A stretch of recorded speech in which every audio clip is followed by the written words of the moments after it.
Good morning, good evening, good afternoon, wherever you are across the globe. Welcome to Karma Broadcast with Esther Austin. And this show is called On the Sofa with Esther.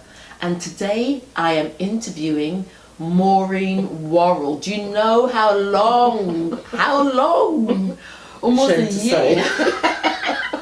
Almost a year that I've been trying to get hold of Maureen to interview her, because Maureen has an amazing story, and it's a story that many of you may be able to relate to, but also it's a story that she delivers with a poignancy and an articulation that's very deep, very profound, and very touching. So good morning, Maureen. Thank you very much. Maureen.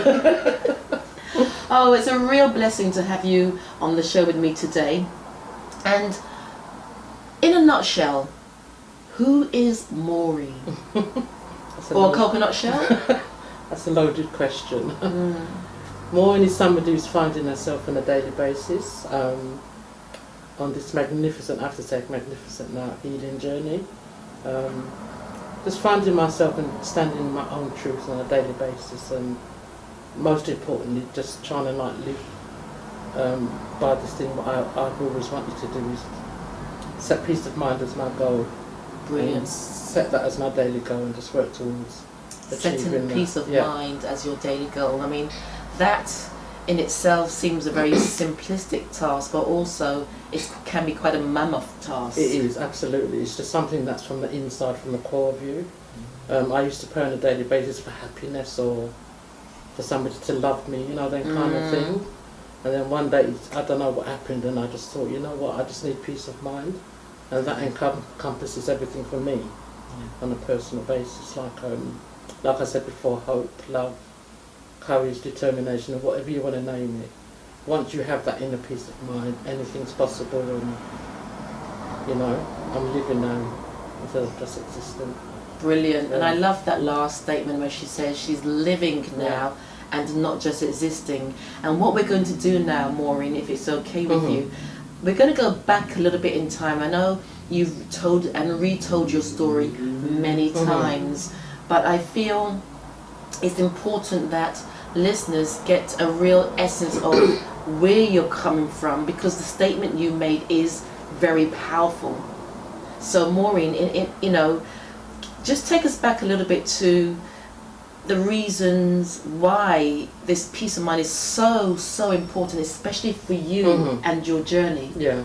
Like I said, if I begin by saying I came home from a counselling session several years ago now, because I was in a place of dark and deep depression, suicidal thoughts, and just attempting suicide almost on a regular basis.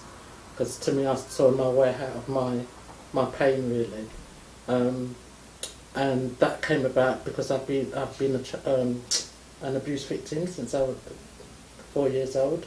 Childhood sexual abuse, and we also lived with domestic violence.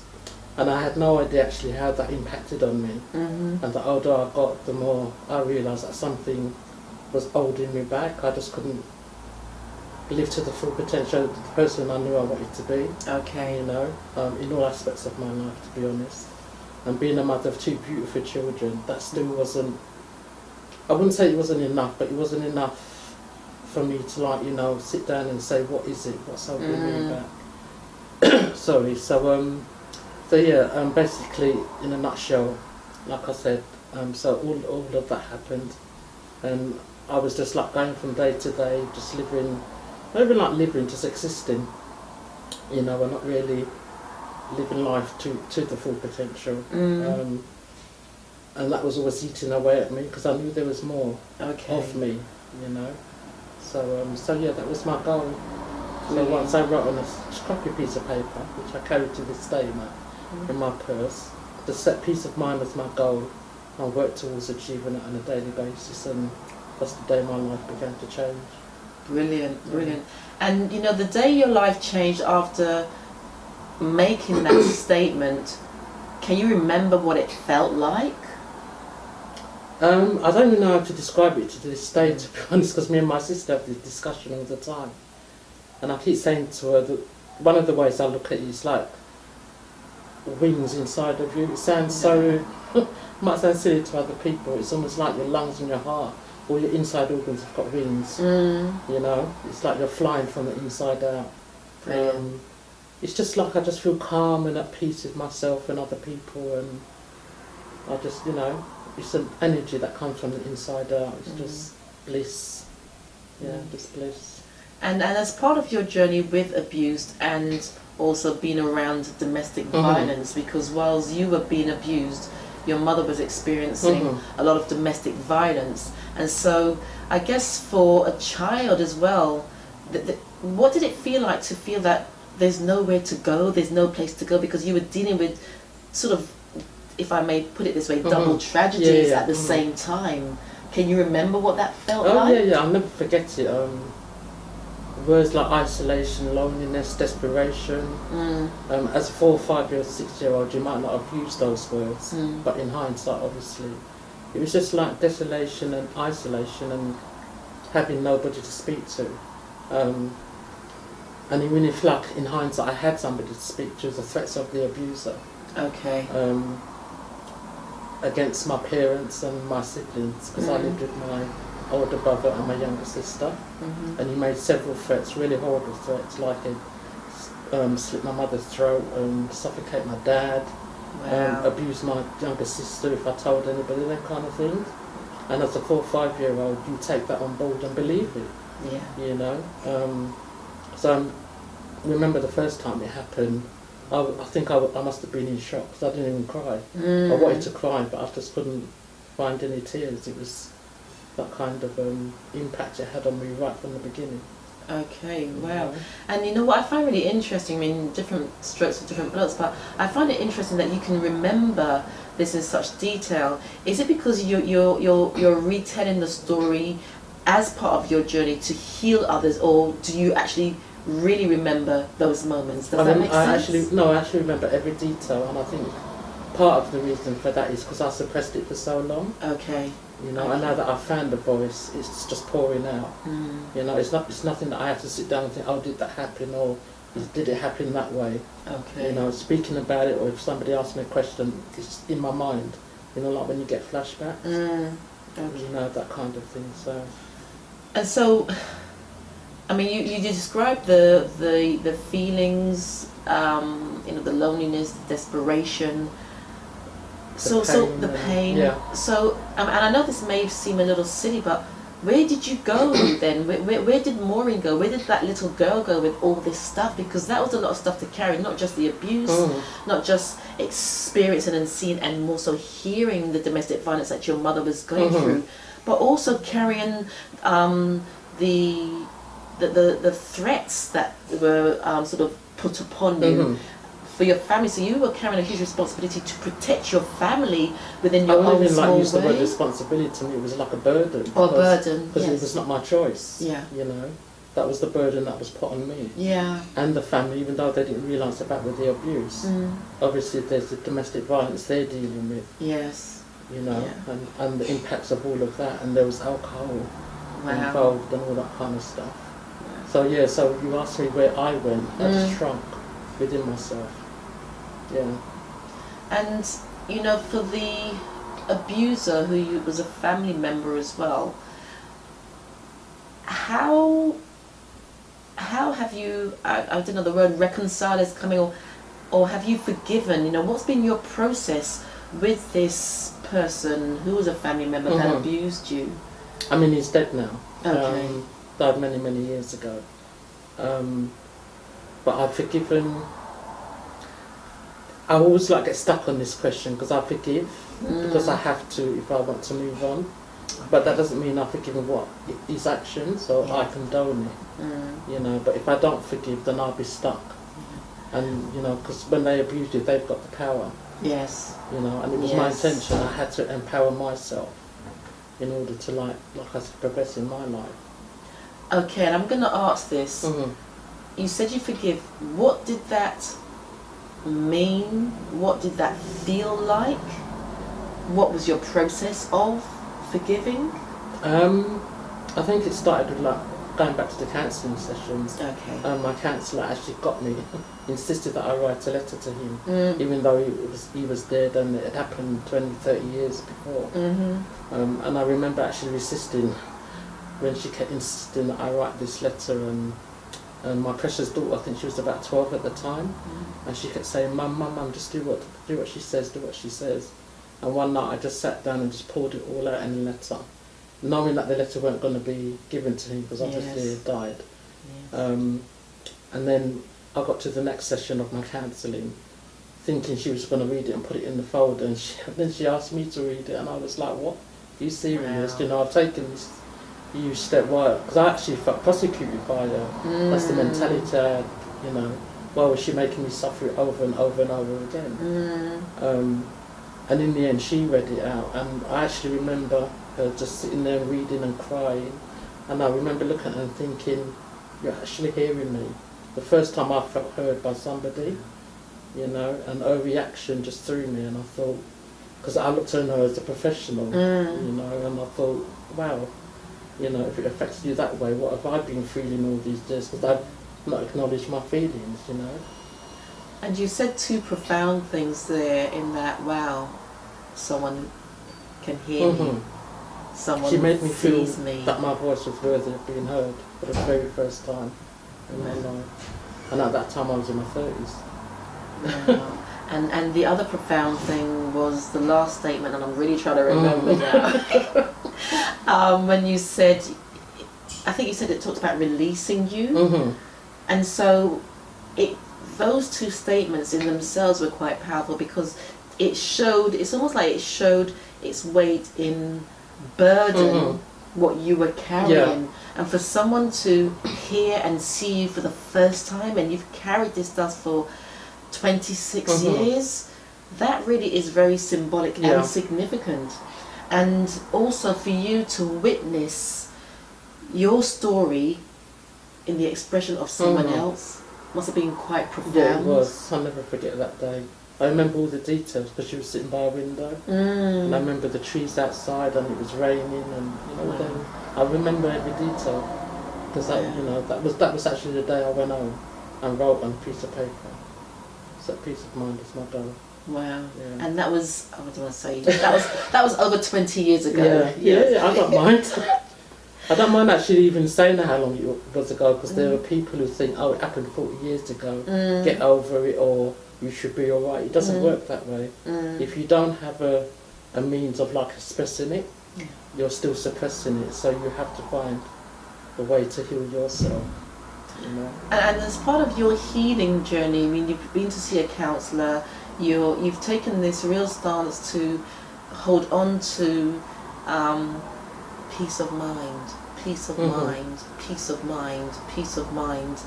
You know, how has the journey been since you made that statement? I mean, you said it's something that you're living every day. It's something I feel you're embracing every day. It's something that you're aware of every day. It's a goal. It's something that you... No, it's not a goal, because you're living in it. Yeah. You're living it's just in like it. breathing. You're living in it. And so as part of that journey, Maureen, how... Okay, you've written a book. And I know, because I've been watching Maureen's movements on Facebook and everywhere else, the book is really making a really profound statement out there for a lot of people who've been through abuse.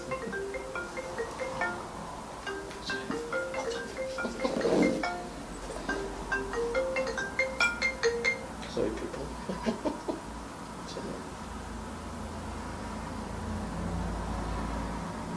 Live TV. Yeah, sorry, you just out the way.